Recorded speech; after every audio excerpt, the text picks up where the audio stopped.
नमस्कार स्टूडेंट्स। आज 11 अक्टूबर है और 2-3 दिनों का एक करंट अफेयर लेंगे। बहुत दिनों से थोड़ा बिजी थे, इसीलिए मैं आ नहीं पाई थी। तो पूरा देखें वीडियो, लाइक करें, शेयर करें और सब्सक्राइब भी करें। Thank you, watch my video. देखो स्टूडेंट्स, नोबेल प्राइज़ की घोषणा होने जा रही है, जिसमें ना शांति का नोबेल पुरस्कार की घोषणा कल हुई थी। तो शांति का नोबेल पुरस्कार है ना विश्व खाद्य कार्यक्रम को दिया जाए, क्योंकि कोविड-19 के चलते खाद्य संगठन है विश्व खाद्य कार्यक्रम, उन्होंने बहुत ज़्यादा योगदान दिया है, तो उनको दिया जाएगा, है ना। तो वर्ल्ड फूड प्रोग्राम है ना, तो ये पुरस्कार है ना संघर्ष प्रभावित क्षेत्रों में शांति के लिए बेहतर परिस्थितियों में योगदान के लिए दिया गया। अच्छा देखो, ये ना जिसमें ना युद्ध क्षेत्रों में भूखमरी को रोक देने के लिए सबसे महत्वपूर्ण योगदान दिया है, तो इसलिए इनको दिया जा रहा है। मतलब एग्जाम में क्वेश्चन इसी प्रकार से पूछा जा सकता है कि अब है ना शांति का नोबेल पुरस्कार किसे दिया गया, और ऐसे भी पूछा जा सकता है कि किस कारण से दिया गया है। तो वो है ना युद्ध के क्षेत्र में योगदान देने के लिए, भूखमरी से रिलेटेड है, भूखमरी को रोकने के लिए है। तो ये है। और वैसे ये विश्व खाद्य कार्यक्रम है ना कि संगठन है, तो ये ध्यान रखना, कार्यक्रम और संगठन में डिफरेंस होता है। देखिए ये ना वर्ल्ड फूड प्रोग्राम है ना दुनिया का सबसे बड़ा मानवीय संगठन, ना कि यूएनओ का संगठन है, ये भी ध्यान रखना, है ना।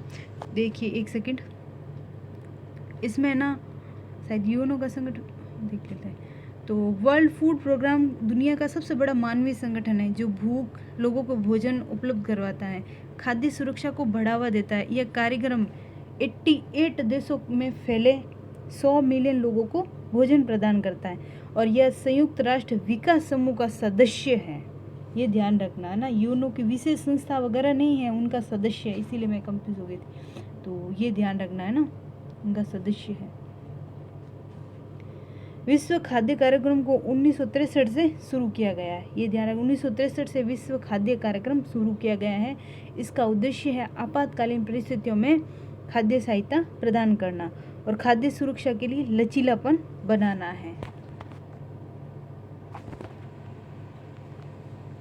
लुईस गिल्क को 2020 के लिए साहित्य का नोबेल पुरस्कार दिया जाएगा। ये लुईस गिल्क हैं, इनको ना एक कविता के लिए दिया जाएगा। ये पुरस्कार जीतने वाली ये महिला है, ध्यान रखना, ये महिला कवित्री है। तो ये है ना महिला कवित्री है। इससे पहले 1996 में विस्लावा सिम्बोर्स्का को पुरस्कार दिया गया था। हालांकि साहित्य क्षेत्र में कई महिलाओं को पुरस्कार प्राप्त हुआ है, लेकिन वे सभी लेखिकाएं थी। और जबकि ये लुईस ग्लिक है ना एक कवियत्री है, कवि अलग होता है, लेखक अलग होता है। तो देखो कवि है ना वो अपने भाव विचार सब लिखता है, लेखक है ना सिर्फ वो जो कविताएं वगैरह उनके बायोग्राफी है उनके द्वारा ही अभिव्यक्त करता है। तो ये होता है। देखो लुईस ग्लिक एक अमेरिकी कवित्री है। उन्होंने अमेरिका का प्रमुख साहित्यकार पुरस्कार जैसे नेशनल बुक अवार्ड, पुलित्जर पुरस्कार, नेशनल ह्यूमैनिटी मेडल, बेलिंजन प्राइज़ और national book critics circle award, ये सब जीते इन्होंने।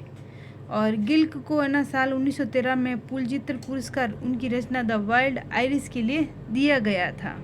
तो ये है पुरस्कार। अब देखिए रसायन विज्ञान का पुरस्कार वो किसे दिया जाएगा, ये संयुक्त रूप से दिया जाएगा, इमैनुएल व जेनिफर को दिया जाएगा, है ना। तो इमैनुएल और जेनिफर को दिया जाएगा, ये रसायन का नोबेल पुरस्कार है।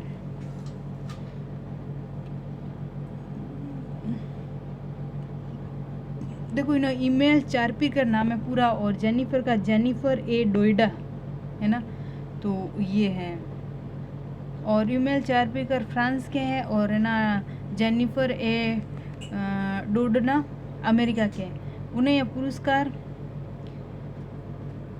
CRISPR केस 9 डीएनए के रूप पहचान करने वाले के लिए, ये जीनोम है, ये डीएनए ना उनकी पहचान की है, और पहचान करने वाला जीनोम एडिटिंग है, इस तकनीकों को विकसित करने के लिए दिया गया है।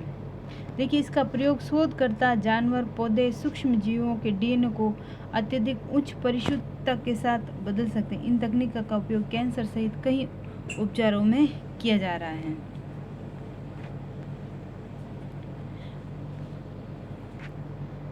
भौतिक का नोबेल पुरस्कार पेनरोज, रेनहार्ट व एरिटिया को दिया जाएगा। 2020 में भौतिक का नोबेल पुरस्कार रोजर पेनरोज को रेनहार्ट गेजल व एंड्रिया गेज के साथ संयुक्त रूप से दिया जाएगा। ये 3 क्षेत्रों में दिया जा रहा है भौतिक का, तो ये ध्यान रखना है, रोजर पेनरोज, रेनहार्ट गेजल व एंड्रिया गेज, है ना।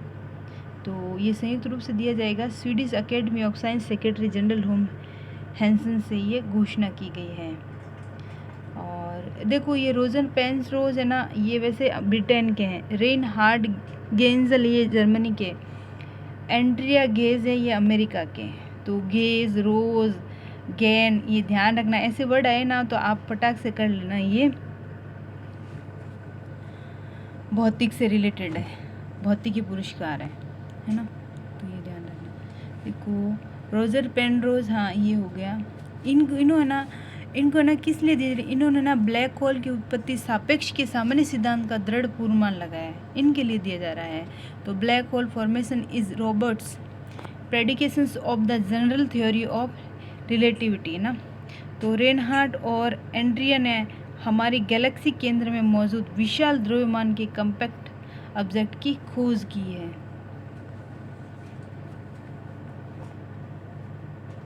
देखो भौतिकी नोबेल पुरस्कार 2 भागों में विभाजित किया है। इसमें से आधा पुरस्कार मतलब रोज पेनरोज को, जबकि दूसरा आधा भाग रेन गेंजल को और एंड्रिया गेज को दिया जाता है।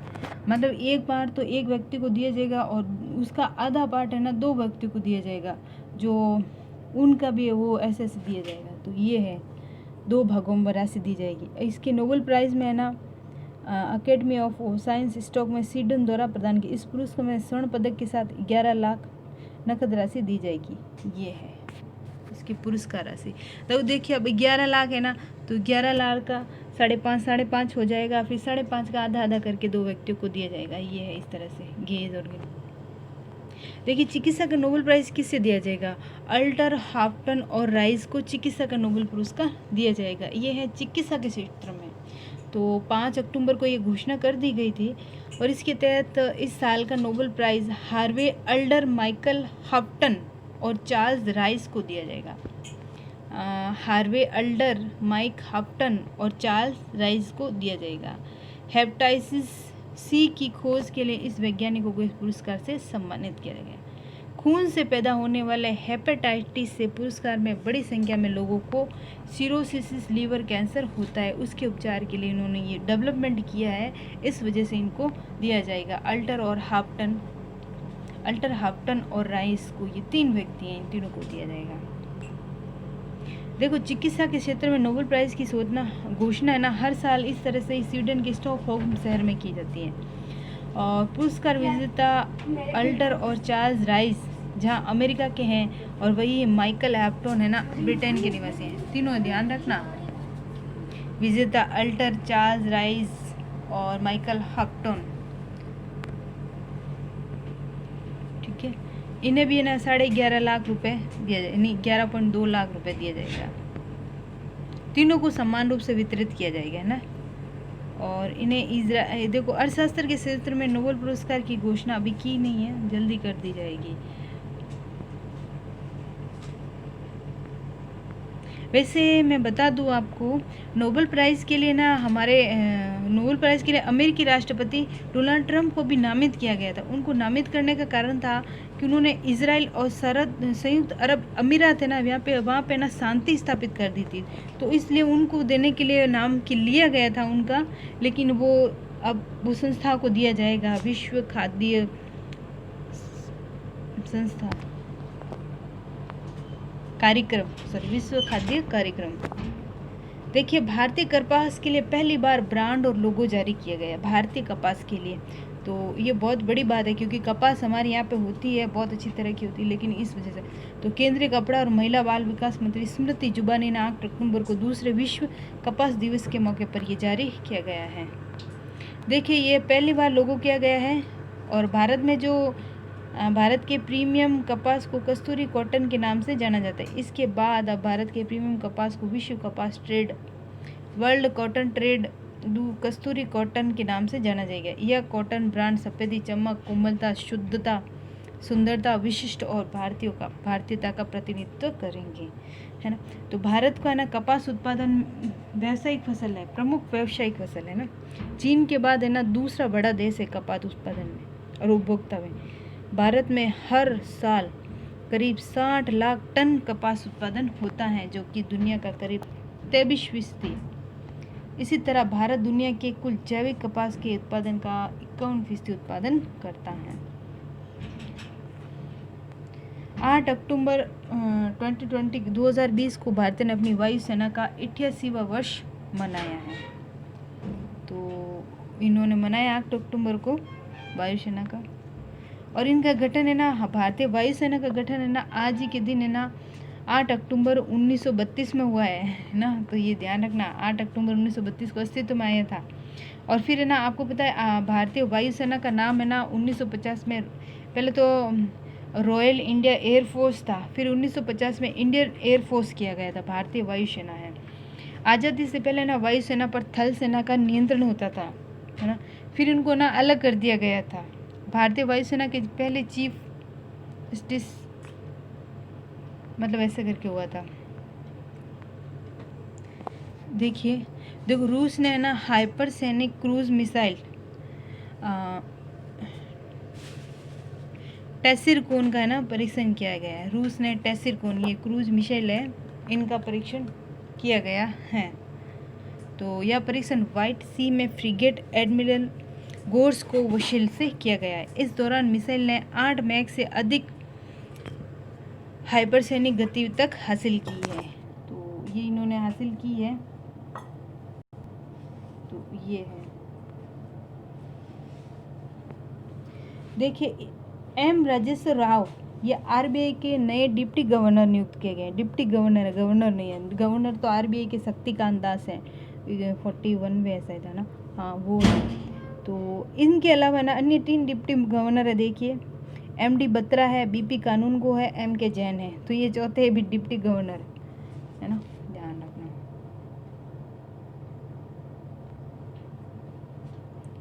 नागालैंड के पूर्व राज्यपाल अश्विनी कुमार का निधन हो गया है। तो ये नागालैंड के हैं। तो ये है,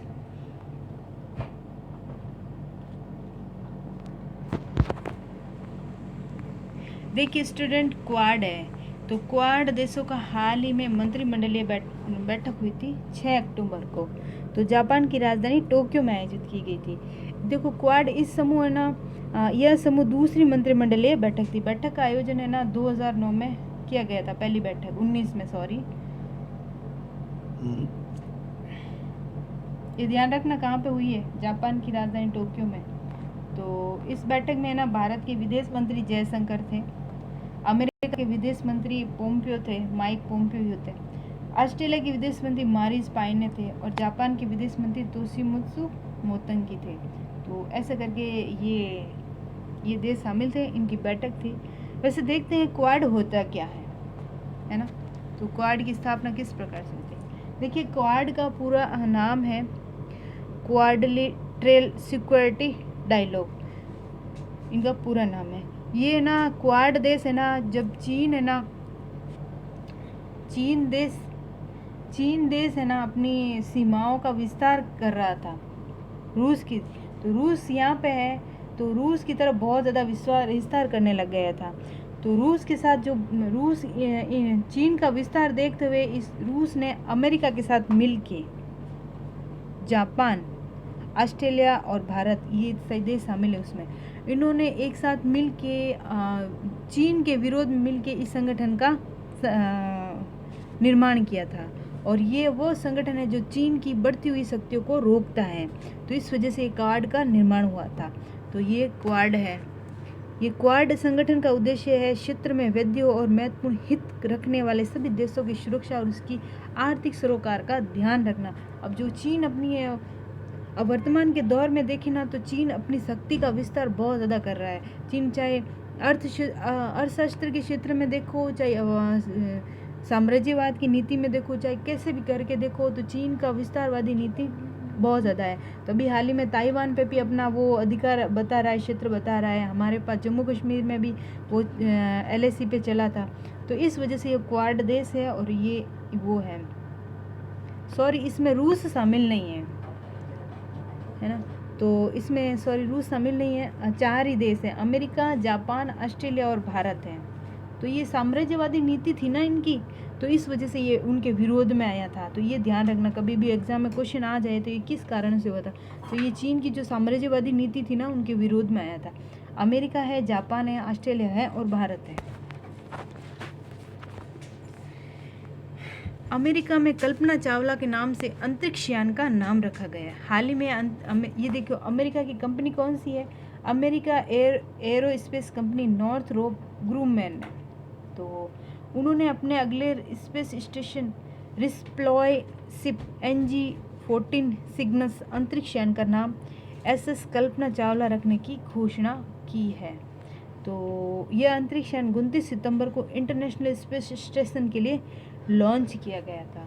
तो कल्पना चावला कौन है आपको पता है? हमारी भारत की साइंटिस्ट है कल्पना चावला, जो 2013 में 16 जनवरी 2013 में अमेरिका अंतरिक्ष यान कोलंबिया, देखना, अमेरिका अंतरिक्ष यान कोलंबिया की चालक दल के रूप में अंतरिक्ष में गई थी। वो पहली भारतीय महिला थी। वो पृथ्वी के वायुमंडल में प्रवेश करने के दौरान कोलंबिया अंतरिक्ष यान दुर्घटनाग्रस्त हो गया था। तो दुर्घटनाग्रस्त होने से सभी 7 क्रू सदस्यों की मौत हो गई थी, जिसमें कल्पना ने नासा भारतीय मूल की पहली महिला अंतरिक्ष यात्री थी। उसके बाद में सुनीता विलियम्स थी अमेरिका की, फिर वो ये है ना। सरकार ने मौद्रिक नीति समिति पैनल में 3 सदस्यों को नियुक्त किया गया है।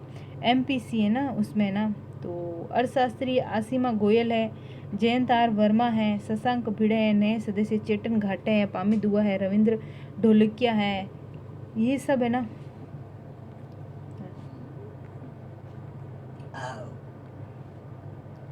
दिनेश कुमार खारा भारतीय स्टेट बैंक के चेयरमैन नियुक्त किए गए हैं। तो सरकार ने दिनेश कुमार को भारतीय स्टेट का चेयरमैन नियुक्त किया गया है, जिसे रजनीश कुमार की जगह ली है। तो इनका कार्यकाल वैसे 3 साल का होगा, है ना।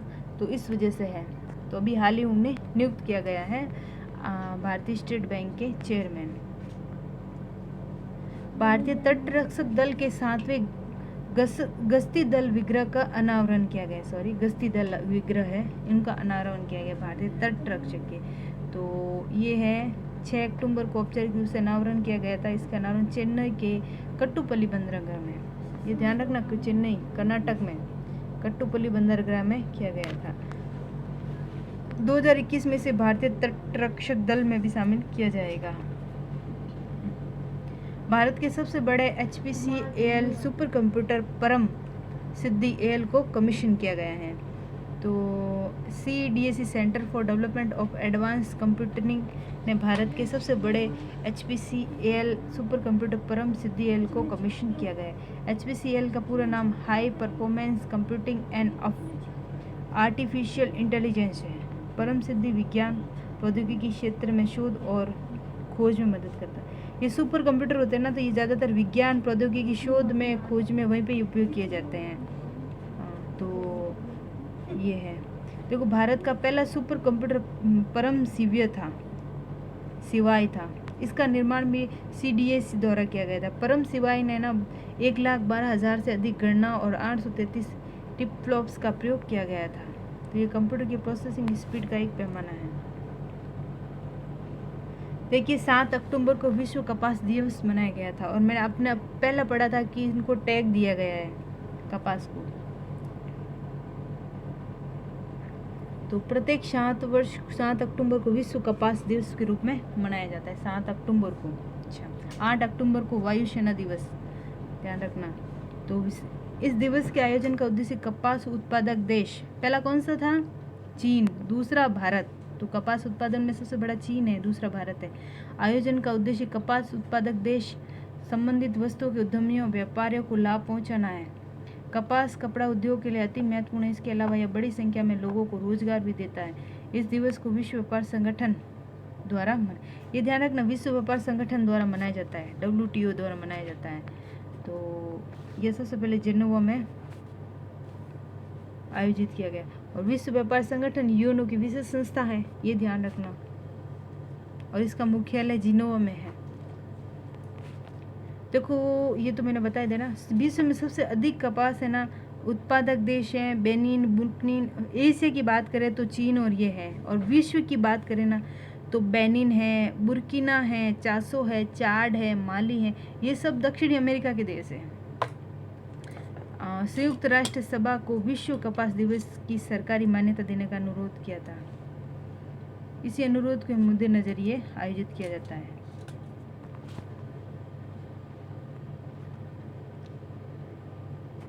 स्ट्रीट फूड विक्रेताओं को ऑनलाइन माध्यम से जोड़ा गया था। शहरी आवास कार्य मंत्रालय ने ई कॉमर्स प्लेटफॉर्म पर स्ट्रीट फूड विक्रेताओं को ऑनलाइन माध्यम से बड़ी संख्या में ग्राहकों को जोड़ने के लिए प्रमुख फूड डिलीवरी प्लेटफॉर्म स्विगी के साथ समझौता ज्ञापन MOU पर हस्ताक्षर किए हैं, जिसका उद्देश्य स्ट्रीट फूड विक्रेताओं को ऑनलाइन पहुंच प्रदान करना।